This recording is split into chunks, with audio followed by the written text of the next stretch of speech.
Hey, what's up, everybody? Welcome back to the channel, where today we're looking at Transformers number 11. We are steadily cruising towards the conclusion of the second arc for this series, and issue 11 is all about playing with expectations, I think. Or at least delaying them, maybe, is a better thing to say. Case in point, Beachcomber. I assumed that he was going to play a big part in the resolution of this arc, and I still think he's going to, but there was a moment in this issue where it really didn't feel like he would at all, where he basically just takes off with Spike and essentially says they're just gonna go to another part of Earth that isn't in imminent danger. So yeah, not exactly the heroic reckoning I was expecting. I figured that with Cybertron being pulled into Earth's orbit, Beachcomber would realize that he couldn't really run from the fighting anymore, but I was clearly wrong, as his first instinct is to run from the fighting. But that's where the thing I said about delaying expectations comes into play, as Johnson is clearly building up to Beachcomber and Spike being involved in this showdown. But the cool thing is that it may not be as straightforward as I initially expected, with the Autobot pacifist temporarily setting aside his aversion to war to fight with the rest of his team. Yeah, I don't think that's going to happen anymore. I'm curious about what Beachcomber and Spike's involvement ultimately looks like. I can't wait to see what Johnson has cooked up. I'm now hoping for something a bit more unexpected beyond punching or shooting,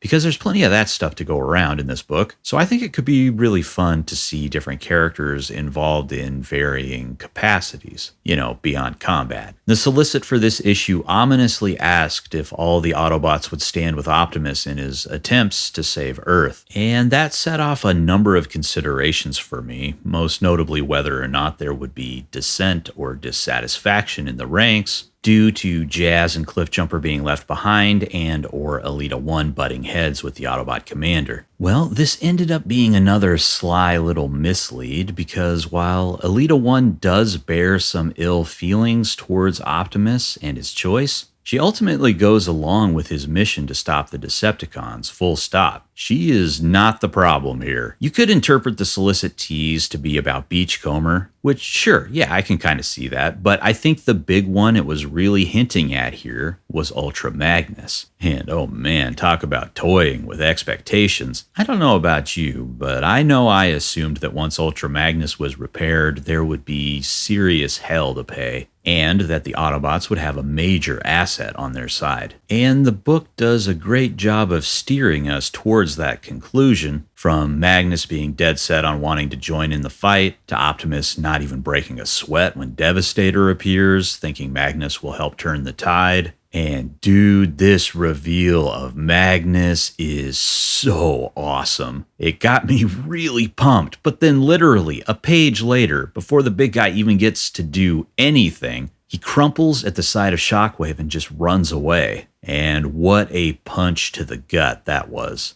I love the character, and this was a painful moment, but not in a bad way, if that makes sense. I'm intrigued by what they're doing here. I think it speaks volumes to how sadistic and cruel Shockwave is, but I also think they're setting up some serious character development for Magnus with this. Whether that comes to a head next issue or in a subsequent arc, I don't know, but regardless, I'm here for it. I am wondering if this decision might rub some people the wrong way, but I'm actually okay with it. Like I've said previously, I don't need these characters to be perfect, I just need them to be interesting and compelling, and I think Johnson is poised to add an unexpected dimension to Ultra Magnus with this choice. So yeah, I'm on board. Ultra Magnus isn't the only one that lets us down here. RC has a bit of a relapse into her old ways in this issue. If you remember back in issue 7, RC forged a relationship with Carly because she saw the anger rising within the human and recognized it from her own experiences on the path of hate,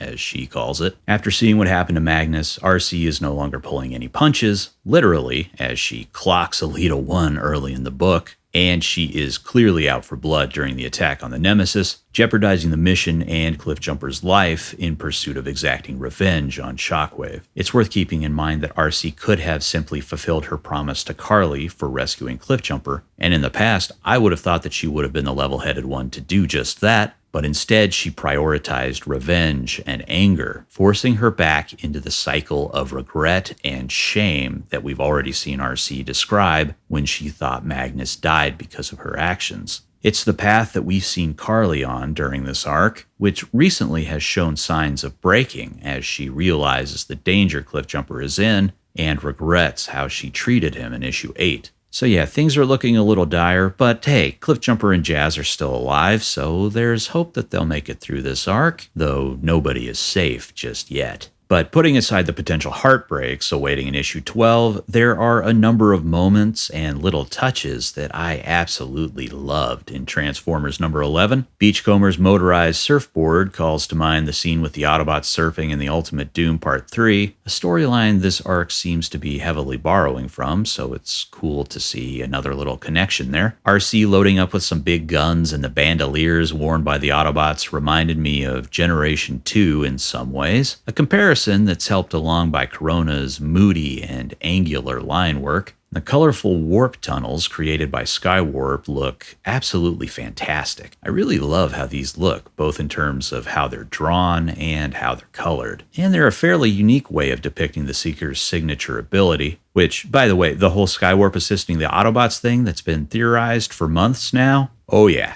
It finally happened, and in a big way in this issue, which is very cool to see. It seems like Skywarp is fully on board with helping the Autobots now, so it'll be interesting to see how that develops or even changes from here on out. The lettering is another big positive here, and I feel like some of the choices in issue 11 are very evocative of the sound effect lettering done by Johnson in the first arc. There's this great one where Shockwave attacks RC with the Decepticon exclaiming "fools" with all the pomp and flair of a sound effect. And this approach is used again when the Constructicons merge into Devastator, and the result is just very cool, with the 6 smaller panels showing each Constructicon mid-transformation. And also, it's nice to see Corona draw Devastator as well. Admittedly, we don't get a ton of him, but it's still nice to see the character done in Corona's style. And the perspective here with the Autobots in shadow looking up at the towering combiner while the whirlpool of the Pacific Ocean rages in the background. Yeah, it's just one hell of an image all around. Corona is really shaping up to be one of my favorite Transformers comics artists. I'm really digging his work, so I can't wait to see him draw Bruticus, the Dinobots, and plenty of other characters.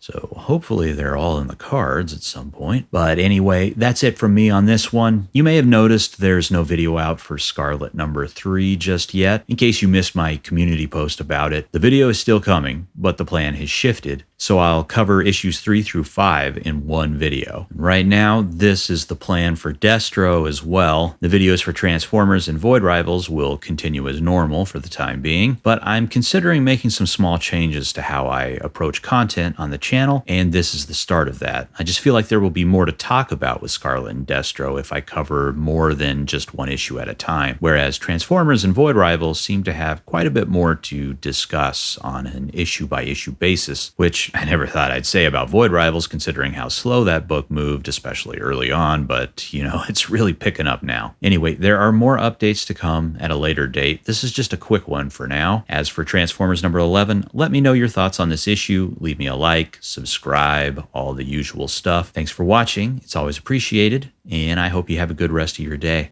Goodbye.